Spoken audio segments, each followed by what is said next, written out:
Thanks for watching Afternoon Live. Our next guest says that if you want to say goodbye to a toxic relationship, you may actually need to detox yourself. Here to explain, we welcome back recovery expert and author of Conscious Creation, TJ Woodward. It's so nice to see you. So nice to see you. I'm always happy to be in conversation with you, so I'm looking forward to this today. Well, let's talk about this detoxing. Do we need to kind of look within first? I think that's a great starting point. If you look at sort of what's happening in pop culture now, if you will, or on social media, there's a huge conversation about getting rid of toxicity, and usually that means another person's toxicity. I'm going to invite us to start looking at in what ways I need to detox within first as a starting point. Yeah, none of us are perfect. It's okay. We have to admit our faults. So and then on top of that, we have to accept that we can't change other people too, right?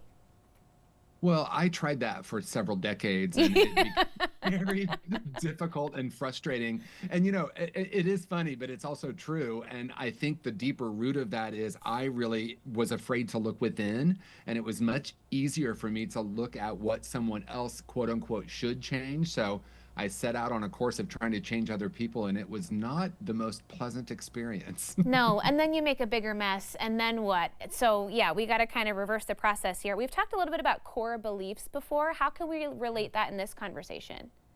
Yeah, I think that is at the root of it. So, in my experience, we're all carrying around what I call core false beliefs. I only say I because I add the word false, because we have these lies we've carried around about ourselves. And yes, they are thoughts, but they're actually also a vibration.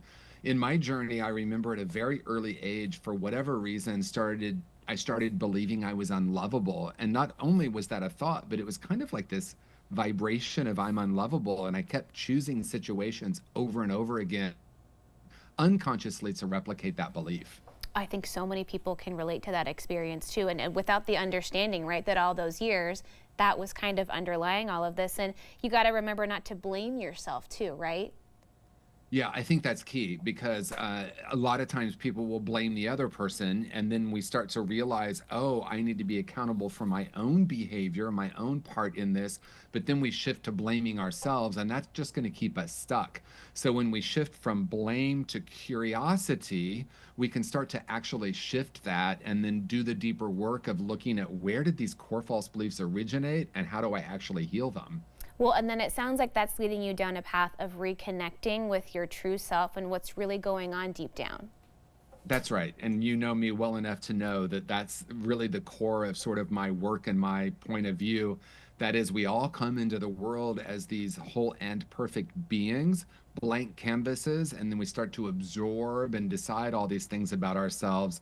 So, really, it's about unlearning all the stuff we've been programmed to believe and returning to this place of essential wholeness.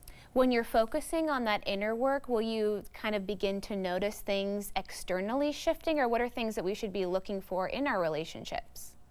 Yeah, I love that question because really what happens is when I shift the focus from changing others or changing the world to starting to heal what needs to be healed inside, it's almost like the outside start to change automatically. Suddenly I have more fulfilling relationships, I'm more satisfied in my work, I feel like I have more purpose, and that just becomes an automatic response to changing not only the thought but also this vibration.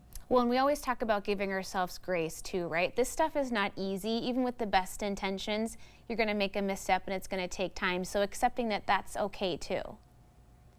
Yeah, and it's interesting because in the beginning of doing the deeper inner work, it can seem harder, but in the end, it's there's this freedom that comes that it's like, oh my gosh, it was actually much harder when I was believing that I was broken and trying to change the world. But there is that point when we turn within that it does take courage. There's no doubt about it. I was just going to ask, do you find that people are a little bit fearful or scared sometimes because it can be tough to confront those deeper issues?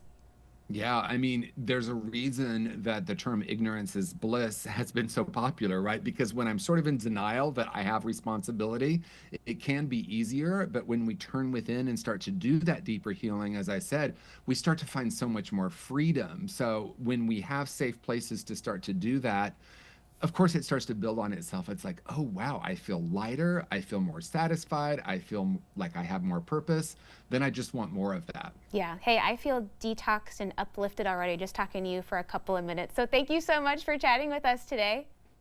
Thank you. As always, I really appreciate it. Great to see you. Okay, TJ's book again is Conscious Creation. We'll have more information on our website at katu.com.